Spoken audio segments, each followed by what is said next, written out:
8/10 of that Super Bowl was incredibly boring. What? That's stupid. That it was a close game. It was not a good game. It was a great defensive game. I was so bored for most of it.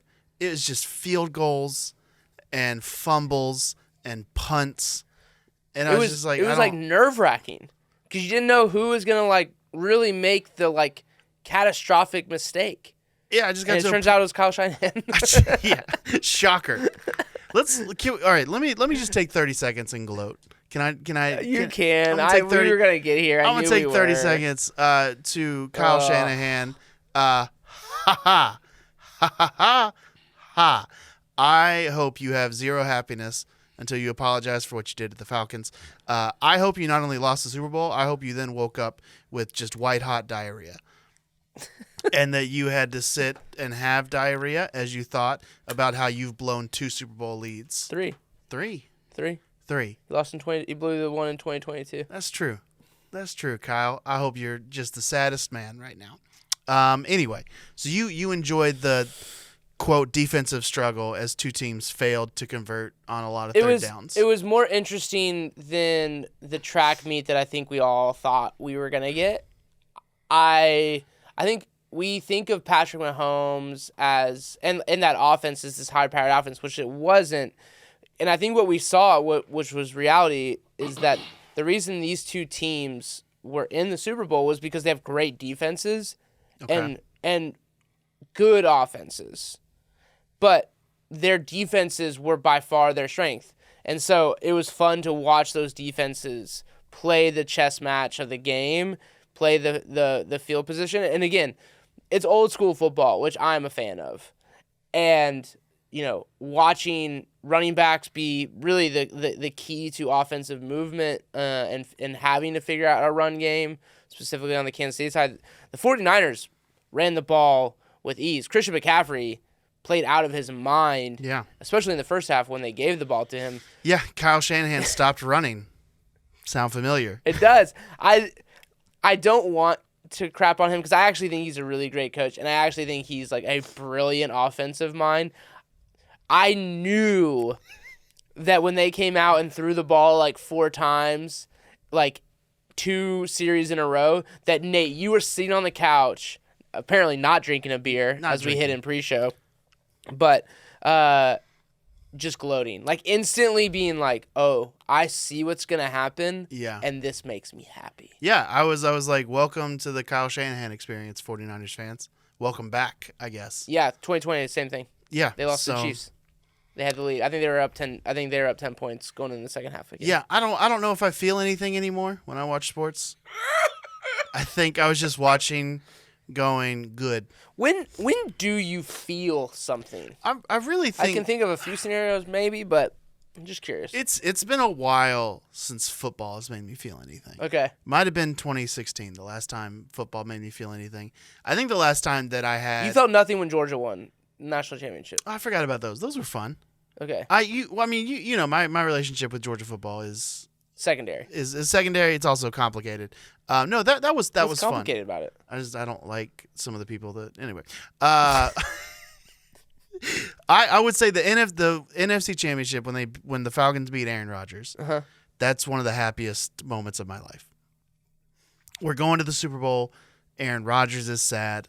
It's the last game in the Georgia Dome. We're sending the Georgia Dome off. The Braves have won a World Series since 2017. Yeah, I'm some football. The World Series I cried. Right. So that was a release of like 30 years of. You've been married since 2017. Yeah, marriage is great. Okay. It was a good day. It's a good day. Interesting. Real happy. I cried during marriage. Okay. Good tears.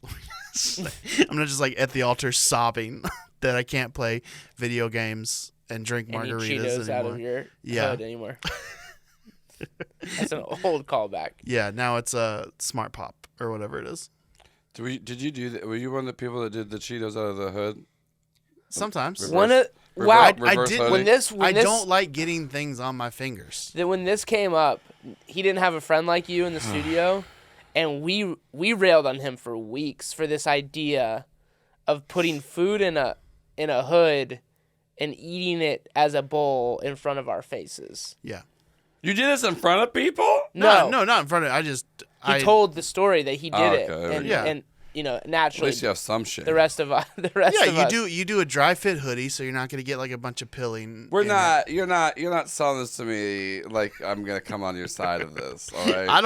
I don't need anybody else because here's the thing about a hoodie bowl. It's a bowl for one. So I don't need anybody else. I don't need you putting a second straw in my milkshake. I'm fine. So He's like, here's the thing. Libby leaves me. Hoodie bowl's coming back, baby. hoodie bowl's coming back. I need to go find that hoodie again. Yeah. I haven't worn it in a while because I don't wear as much So- dry fit stuff anymore. just to put a bow on the Super Bowl. Yeah. You didn't enjoy the overtime? The overtime was exciting. Okay. Overtime was exciting. I'm so glad that Kyle Shanahan made the wrong call. I'm so glad that it came out afterwards that his team wasn't prepared at all. Yeah. That was Um, unfortunate. Andy Reid's team, 100% prepared. They knew what they were going to do if it went into overtime.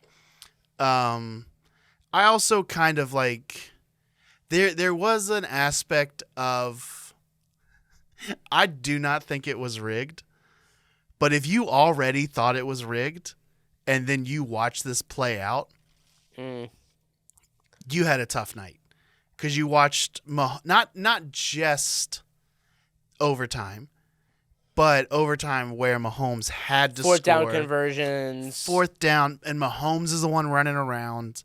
I mean, the Chiefs shot themselves in the foot in the first half.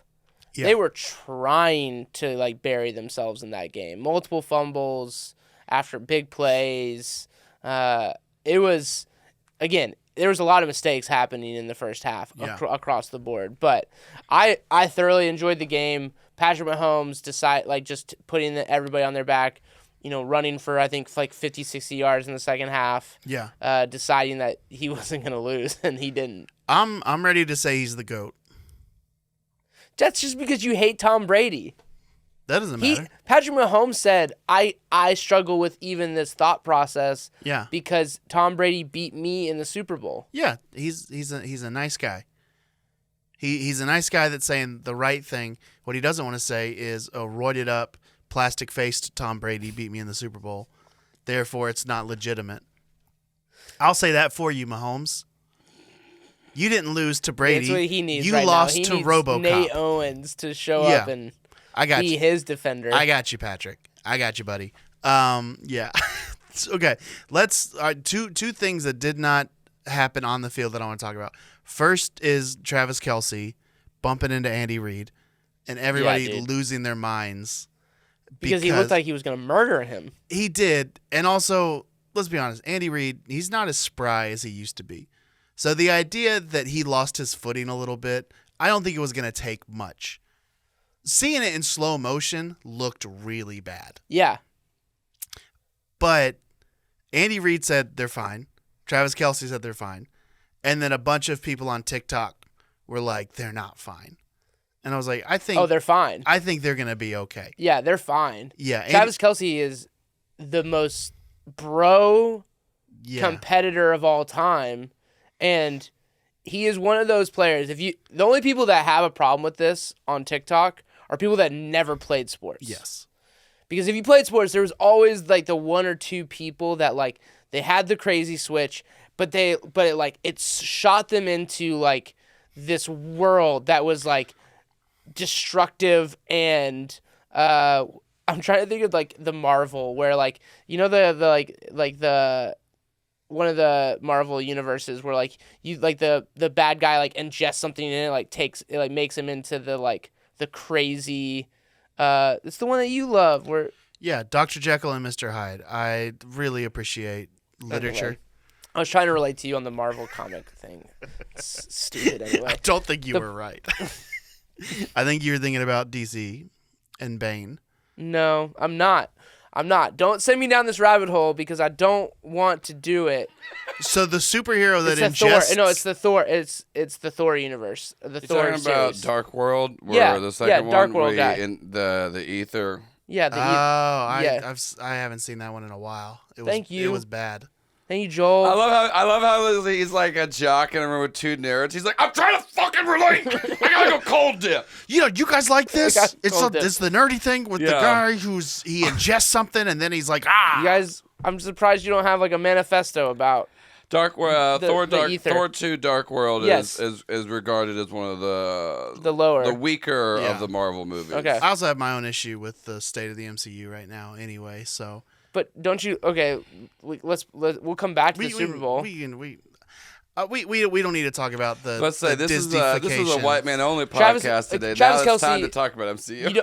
Travis Kelce is the you don't get in his way. Like You don't get in his way. He is a super evil football player, and like when he is competitive, you just have to understand like he is going to say things, do things that he would not normally say, and you just have to like as a coach, you just have to like be willing to like try to guide it. Yeah, and I think that's what he's doing. Andy Reid's dealt with him before. This isn't the first time they've interacted. Like, 1,000%. if Travis Kelce came up to me and bumped me and started screaming at me, it's a different conversation because we don't know each other.